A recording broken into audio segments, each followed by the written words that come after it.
Hello viewers, சீதாவின் பயணம் இந்த கதையை தான் நம்ம ஒன்லைன் ஸ்டோரியை நம்ம இன்றைக்கி பார்க்க போகிறோம்.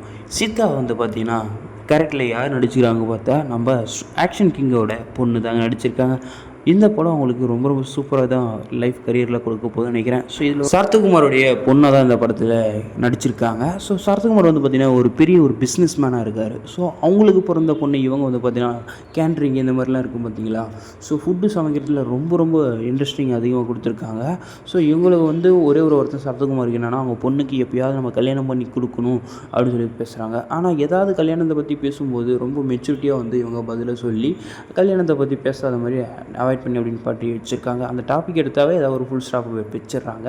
ஸோ அதுக்கடுத்து பார்த்திங்கன்னா இவங்க மதுரைக்கு போகலான்னு சொல்லிட்டு ட்ரிப்பு போகிறாங்க. தனியாக சோலோவாக தான் போகிறாங்க. அவங்க அப்பாவும் கூட வரன்றாரு. ஆனால் டிரைவர் கூட கூப்பிட்டு போக மாட்டேன், நான் தனியாகவே போய்க்கிறேன்னு சொல்லிட்டு அங்கே கிளம்பி போகிறாங்க. அப்போ தாங்க நம்ம ஹீரோ பார்த்திங்கன்னா பாதியில் என்ட்ரி கொடுக்குறாரு. ஸோ அவர் யாருன்னு பார்த்திங்கன்னா இங்கே நம்ம ஹீரோயினை பொறுத்த வரைக்கும் இங்கே ஒரு ஊருக்கு ஒரு ப்ராப்ளம், அதுக்காக நான் ஊருக்கு ட்ராவல் பண்ணிகிட்ருக்கேன், உங்களோட நான் வரலாம் டிக்கெட்னு சொல்லிட்டு போயிட்டுருக்காரு. ஸோ ஆனால் அவர் உண்மையான பார்த்திங்கன்னா சைக்காலஜி டாக்டரு. ஸோ அவர் பார்த்திங்கன்னா அவங்க அப்பா கிட்ட ஒரு கவுன்சிலிங் எடுக்க சொல்லியிருப்பாப்புல சரத்குமார். அதனால் பார்த்திங்கன்னா நம்ம ஹீரோனிக்கு தெரியாமலே இந்த மாதிரி நடிச்சிட்டு இருப்பாங்க. ஸோ இந்த ட்ராவல் ஃபுல்லாகவே கூட தான் ட்ராவல் பண்ணுவார் ஹீரோ. அப்படி போயிட்டு இருக்கும்போது பார்த்திங்கன்னா நிறைய பேரை மீட் பண்ணியிருப்பாங்க. ஆக்ஷன் கிங்கி இடத்துல வருவார். அவர் பார்த்திங்கன்னா எப்படி சொல்கிறது, ரொம்ப நல்ல வில்லனாக தான் இதில் நடிச்சிருப்பார். ஸோ அந்தமாரி நிறைய விஷயங்கள் நடந்திருக்கும். பாதையில் பார்த்திங்கன்னா இன்னொரு மாடு பார்த்திங்கன்னா மேய்ச்சிட்டு ஒரு பையன் பாதியில் விட்டுருப்பான். அப்போ வண்டி நம்ம ஹீரோயினை ஸ்லோ பண்ணியிருப்பாங்க. இந்த மாதிரி நிறைய விஷயங்கள் நடந்திருக்கும்.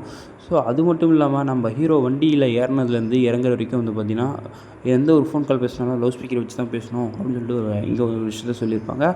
ஒரு கிரிமினல் மாதிரி பார்த்திங்கன்னா ஹீரோவை ஃபோட்டோலாம் எடுத்து வச்சுருப்பாங்க. ஏன்னா எந்த தப்பான விஷயங்கள் நடந்துடக்கூடாது, அவங்களோட சேஃப்டிக்காக தான் எடுத்திருக்கேன் அப்படின்ற மாதிரி அவங்க ஒரு பக்கம் எடுத்து வச்சுருக்காங்க.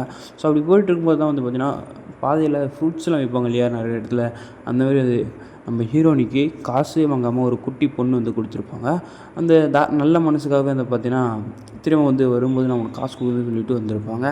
ஸோ இப்படிலாம் மீட் பண்ணிவிட்டு நம்ம ஹீரோட வீட்டுக்கு போகிறாங்க. அங்கே போகும்பொழுது தான் அவங்க ஹீரோட ஃபேமிலியை பற்றி ஒரு குட்டி நல்ல ஸ்டோரிலாம் சொல்லியிருப்பாங்க.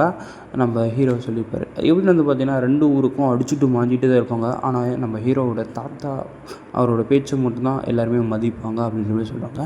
ஏன்னா அவர் 2 ஊருக்கும் மக்கள் மேலே ரொம்பவும் மதிக்க தெரிஞ்சவராக இருப்பார். ஸோ இந்த மாதிரி தான் போயிட்டுருக்கோம். அதனால் பார்த்திங்கன்னா அந்த ஊரில் ஒரு கோயில் இருக்கும். ஸோ எல்லோரும் ஒன்றாவே சேர்ந்து பெரிய மனுஷங்க திறக்கலாம் அப்படின்ற மாதிரி போகிறாங்க. எதுக்காக நம்ம முன்னோர்கள் அடிச்சுட்டு போஞ்சாங்களோ அதுக்காக நம்மளும் அடிச்சுக்கணும், நம்ம வருங்கால சங்கதிகள் அடிச்சுக்கணும் அப்படிலாம் எதுவும் வேணாம்னு சொல்லிட்டு அவர் சொல்லியிருப்பாருங்க.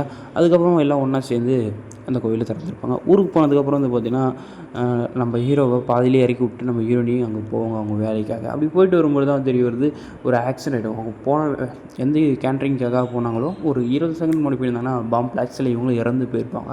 ஸோ அவங்க ஃபீல் பண்ணி அழுதுட்டு நிற்கிறாங்க. இந்த விஷயம்லாம் பார்த்திங்கன்னா அவங்க அப்பா கிட்ட சொல்கிறாங்க. சொன்னதுக்கப்புறம் நான் இங்கே வரதுக்கு லேட்டாக இருந்ததுக்கு யாரெல்லாம் இருந்தாலும் அவங்களுக்கு நன்றி சொல்லிட்டு இவங்க நம்ம ஹீரோனி நேரில் போயிட்டு எல்லாருக்கும் தேங்க்ஸ் சொல்ல போகிறேன்னு சொல்லிட்டு போயிட்டுருக்காங்க. அப்படி போகும்போது தான் எல்லாருக்கிட்டையும் போயிட்டு சொல்கிறாங்க. ஃபஸ்ட் நம்ம ஹீரோ கிட்ட தான் போகிறாங்க.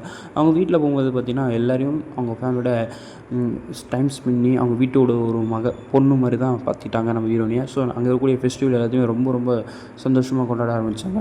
அதுக்கடுத்து பார்த்திங்கன்னா அங்கே திரும்ப வரப்பில் அப்படி ஒவ்வொருத்தராக அவங்க மாடு ஒரு பையன் மறக்கலாம் இல்லையா, விட்டு காரண்டு பட்டானே அவனுக்கும் பார்த்திங்கன்னா நிறைய இஷ்யூவில் இருந்தது. அந்த ப்ராப்ளத்தை சால்வ் பண்ணாங்க. ஆக்ஷன் கிங்கு அவர் ஒரு ஃபைட் பண்ணியிருந்தார்.